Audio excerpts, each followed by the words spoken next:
Good morning, YouTube. What is up? It is September 11th, commemorating those that have fallen in 2001. A moment of silence. Alright, here we are to do the daily puzzle. So today is September 11th. Let's do it. Alright.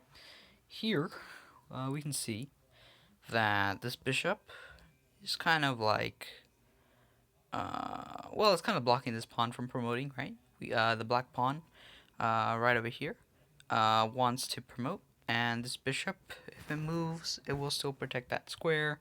However, black will try to distract it, probably, right? And we also have a pawn here. We can probably advance that pawn and try to get it promoted. But here, I guess we would try to aim for a draw, because, I mean, I don't really see like a tactical scenario where we can just win like the bishop and the pawn and trade it for a bishop and then eventually promote this. I don't think there's any tactic like that, so I think the best bet is a draw. If we get the win, great. Notice if we also promote, we can maybe slide it over to pin the bishop to the king, but by then, by these three moves, this bishop and this king would have already moved. So let's go ahead and try to promote. How do we do that? Well, we can move the king to c5. We can also move bishop to c5. I personally like king c5 because this bishop has a role of its own in defending this square and trying to prevent this pawn to promote. Using this king would be, using all of our pieces, and using this king wouldn't have to distract this bishop from doing its job. So let's go to king c5. Good. King to f1. Great.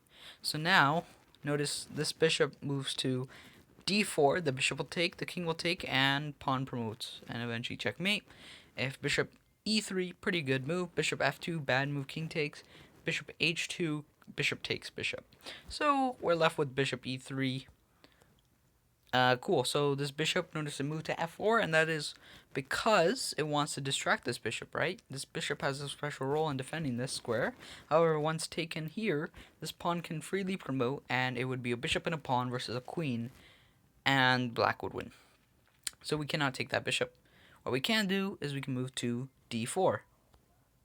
Alright, so black has, I guess, Black is trying to create a threefold repetition. Maybe we could play like bishop e3, and black will play bishop f4, bishop d4, and then bishop e5. So threefold repetition, just a simple shifting of the bishops. Or maybe black will play something else, but let's see. I think I like to move bishop e3 for now. Okay, so notice bishop to g3.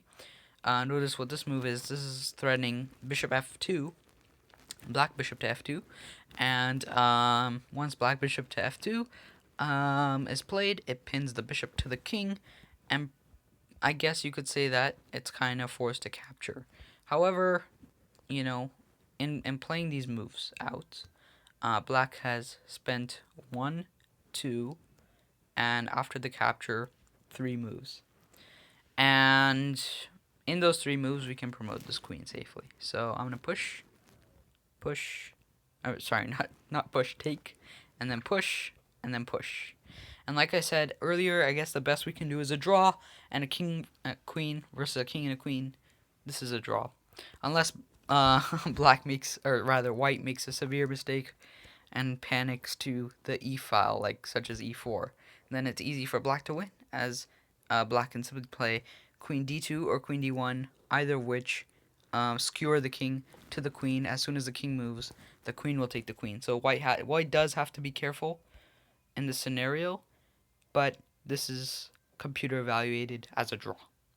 Alright, I hope you enjoyed that video. I'll see you in the next one. It was a fun 45 videos. I believe this is a 45th one. I'll have to verify that, but it was a fun 45 videos. Let's go to 100. Alright, guys? Let's do it. Alright, I'll see you on the next one. Take care. Bye.